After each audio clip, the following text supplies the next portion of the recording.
Muy buenos días. Somos el Centro de Animales de San Pedro de Pinatar.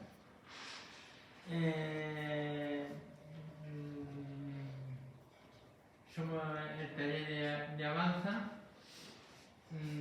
de nuestra Avanza y tecnología. Hacemos las entrevistas. ¿Cuál es tu nombre? Mi nombre es Eduardo. Eduardo. Mi apellido Batata. ¿A qué te dedicas? Pues soy arquitecto. Trabajo en la Universidad de Murcia y me dedico sobre todo pues, a hacer proyectos de edificios, por ejemplo la Facultad de Ciencias del Deporte, que está aquí cerca en San Javier. El proyecto lo hice yo. Ahora además tengo una reunión que tenemos que ir, vamos a hacer un pabellón deportivo. Y la mayoría de cosas que hago son de proyectos de obra. Luego también pues, he dado clases en la Facultad de Bellas Artes, por ejemplo, el edificio lo hice yo. He dado clases de pintura, clases de dibujo. Doy clases ahora en el aula senior, que es para gente mayor de 60 años. Y les cuento cosas de la historia de la arquitectura vinculada con el arte.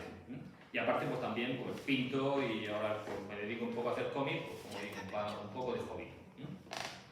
Hemos visto que en primer lugar hiciste arquitectura. ¿Qué te gusta más, el mundo de la pintura o de la escultura? Pues yo estoy más vinculado con la pintura y con el dibujo. Por eso además me hice arquitecto porque me gustaba dibujar. Y siempre he mantenido el dibujo desde pequeño. La pintura y el dibujo siempre me han gustado mucho. ¿Cuál es el proceso de la creación de un cómic? Bueno, el proceso de la creación es difícil. Sobre todo además, si eres dibujo cómic, ahí el cómic normalmente tiene dos partes. Una que es la historia. Normalmente, tradicionalmente, los cómics los hace un guionista y un dibujante.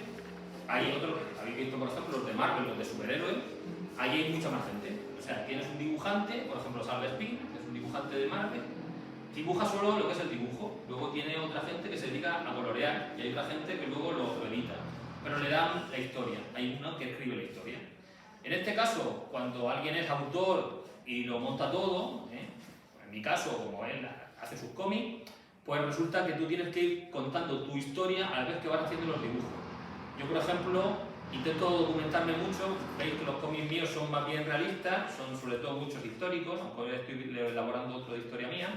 Entonces necesitan mucha documentación, de libros, de películas, de imágenes, donde tú te vas montando las escenas y conforme eso vas elaborando lo que es la historia. Luego lo complicado es que tienes que reducirla a unos textos breves, porque veis que los bocadillos cuentan una historia muy pequeña, porque si no el cómic sería muy largo. Y luego hay un número de páginas también reducido, porque los cómics tampoco pueden ser muy extensos.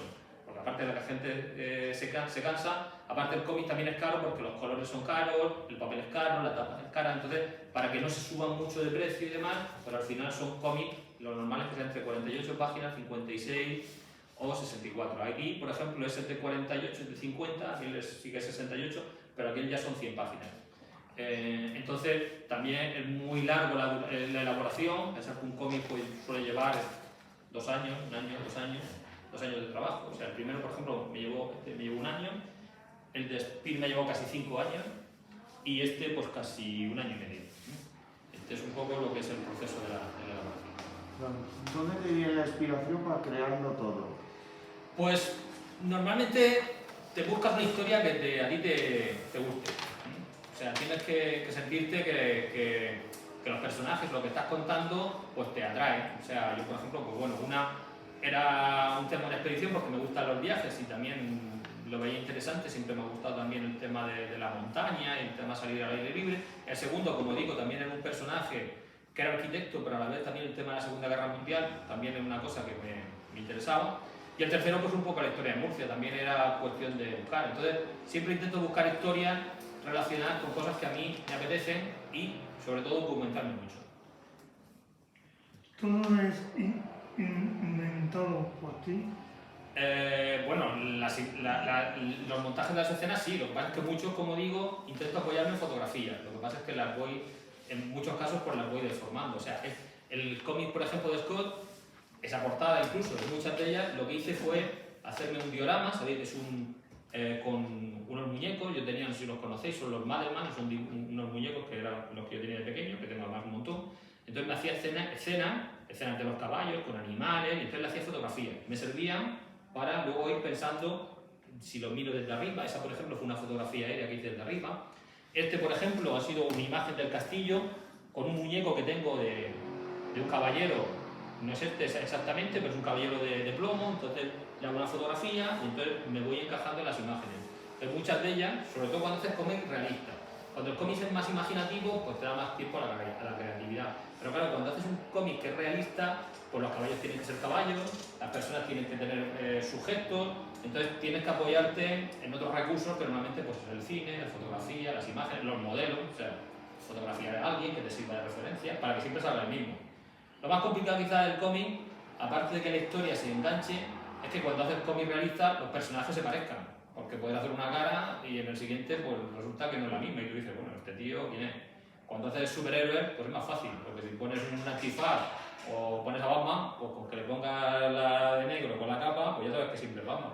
Pero cuando pones caras de personas normales, pues eso es más difícil, ¿no? Nosotros estamos muy interesados por el mundo artístico y nos gustaría, si puede ser, que nos enseñaras la Facultad de Bellas Artes y saber si tenéis proyectos inclusivos en la facultad. Pues podríamos organizar ahí una excursión. Sí conozco gente que además está haciendo trabajos con distintas áreas y con personas con discapacidades o con gente que incluso ha hecho exposiciones allí de murales y se puede organizar y hablar con ellos, ¿no? Y poder hacer una visita y enseñar el edificio y lo que están haciendo.